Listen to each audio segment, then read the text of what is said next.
I now call on our director, Anna Cowan, to introduce our final speaker, our summer intern student, Jana Moore. Her presentation is titled Turtles to Seabins.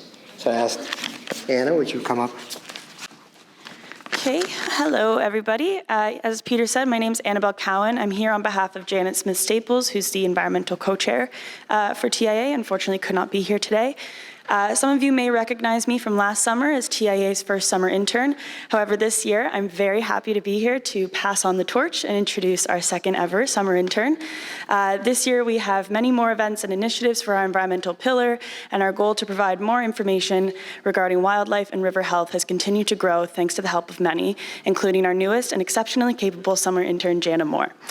Soon to graduate from Queen's University with a Bachelor of Science in Environmental Toxicology, Jana hails from London, Ontario, and has quickly become familiar with the place we all know and love, the Thousand Islands. If you're on social media or receive the River Talk newsletter, you'll have noticed an all-new, highly professional and artistic look.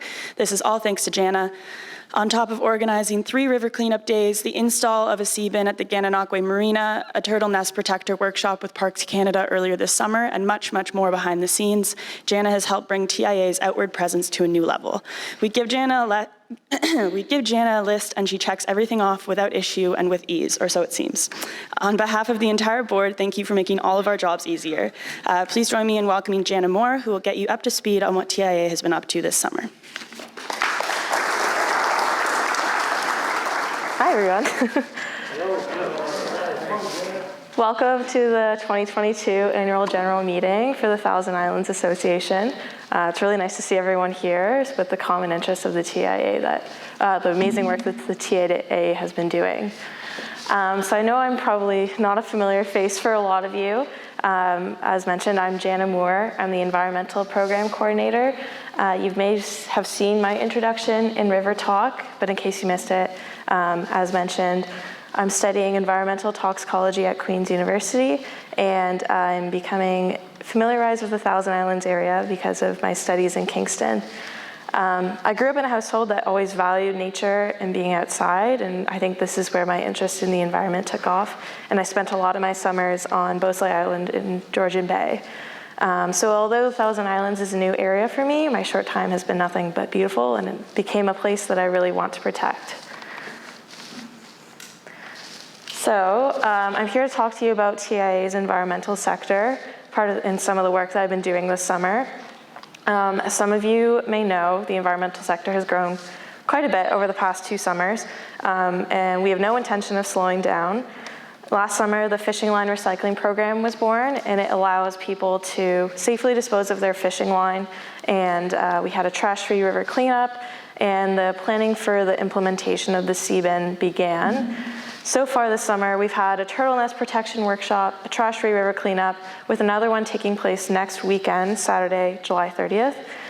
We had the launching of the sea bin at the Gananoque Municipal Marina and the installation of many more fishing line recycling stations.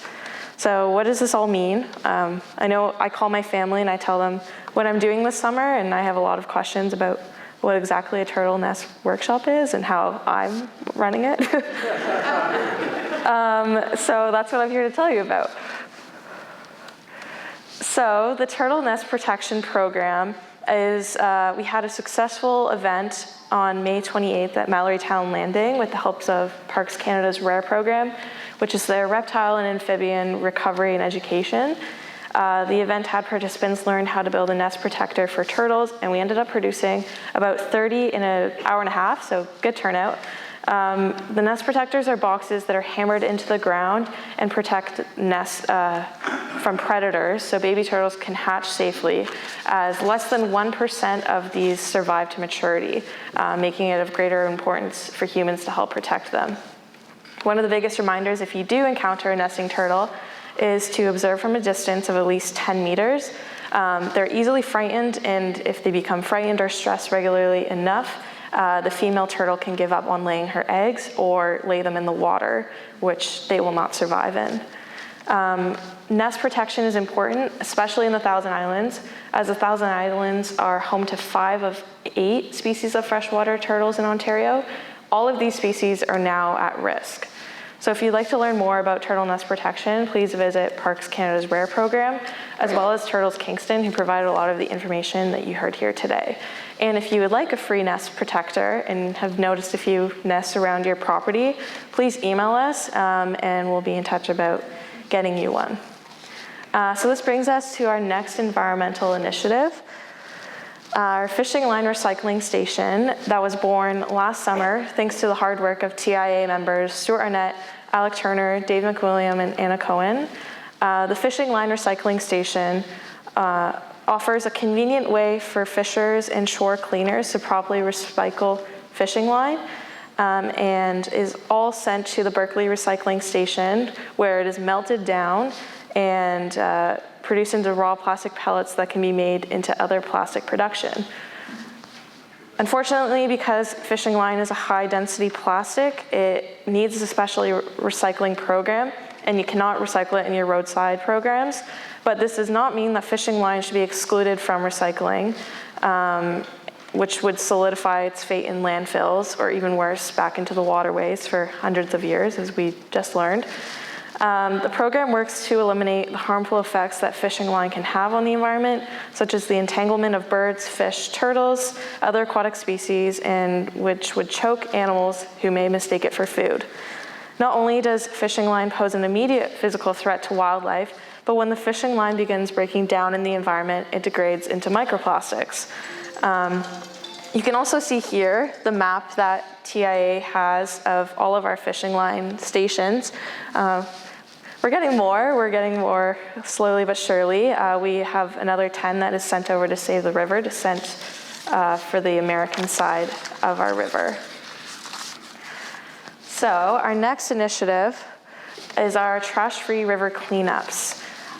So this is an initiative that we partnered with Save the River, and it's an ongoing effort to keep the shorelines of the Upper St. Lawrence River swimmable, fishable, and drinkable now and for generations to come.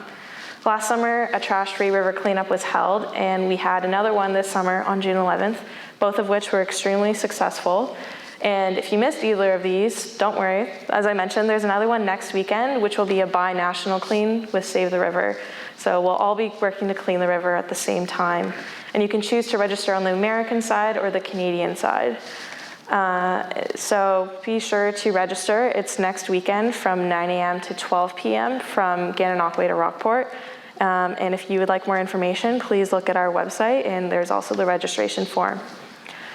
So believe it or not, there's an extensive amount of trash that gathers on shorelines and in marinas, a lot of which comes from land-based activities. As you all may know, it's really easy for trash to blow out of overfilled land trash bins and blow directly into waterways, or wash into a storm drain and travel through the stormwater system directly into waterways. Not only is it trash that escapes to waterways, it's aesthetically unappealing, but it also creates a wide range of problems within the ecosystem through the decreasing of water quality, the endangerment of plants and animals, and it's just something, we gotta do something about it. So it's particularly concerning because of its tendency to persist in the environment and its widespread production. I'm sure after the previous presentation, you're all now quite familiar with the effects of plastics, but I do really want to touch on it to make sure it's a take-home message for you today. Plastics do not biodegrade, and they instead break down into microplastics, which are less than 5 millimeters in size, and this becomes nearly impossible to clean up once it is in the environment. And plastics also contain or absorb toxic chemicals, which can present toxicological risks to organisms that ingest them, which includes us. So the river cleanups are eye-opening events that help us to be reminded of how much garbage and plastic gets left behind, and especially when it begins to break down in the environment. The breakdown process of plastics and garbage goes on forever, continually breaking down until it is no longer visible to the naked eye and becomes a part of our soil, air, and water. Since plastic does not decompose, it eventually accumulates in landfills and waterways. So this leads us to our final environmental program, the Seabin. So this is one that's had its ups and downs, literally. It's one, it moves with the waves. It's had a couple of problems. We've had to move it a couple of times, but it's still a very successful environmental program. Similar to the trash-free river cleanup, the Seabin works to remove aquatic trash and has been made possible through the support of Pollution Probe, the Council of the Great Lakes Region, and the town of Gananoque. The Thousand Islands Association has implemented the Seabin V5 project at the Gananoque Municipal Marina. So what is the Seabin? It's a floating garbage bin that collects debris and waste by pumping water into the device. It has the capacity to intercept micro and macro plastics and microfibers as small as 2 millimeters. And with the new addition of oil pad technology, it can also skim surface oil and pollutants. So this is very present at marinas, such as the Gananoque Municipal Marina. The Seabin also has a daily data collection to track how much waste is collected, and so we can relay that information to our public.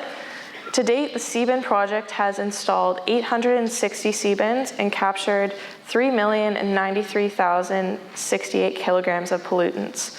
And each catch bag has the capacity to hold 20 kilograms at a time.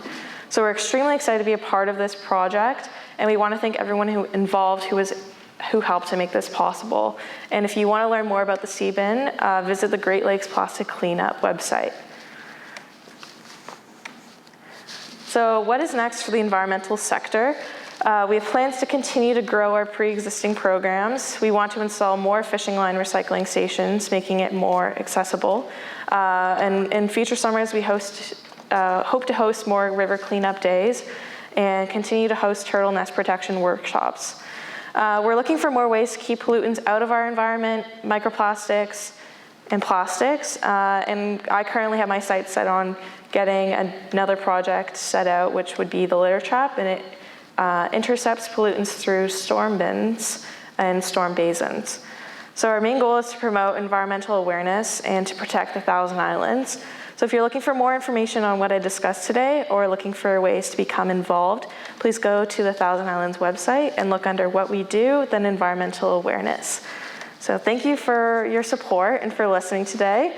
And please be sure to sign up next weekend. We'd love to see everyone out there to help clean up our shorelines.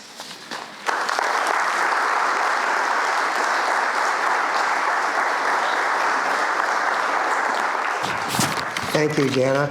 I think the community is seeing how TIA is growing in the environmental mission pillar, and to the good work started last year from Anna. And continuing on, I think we're on a roll. Thank you.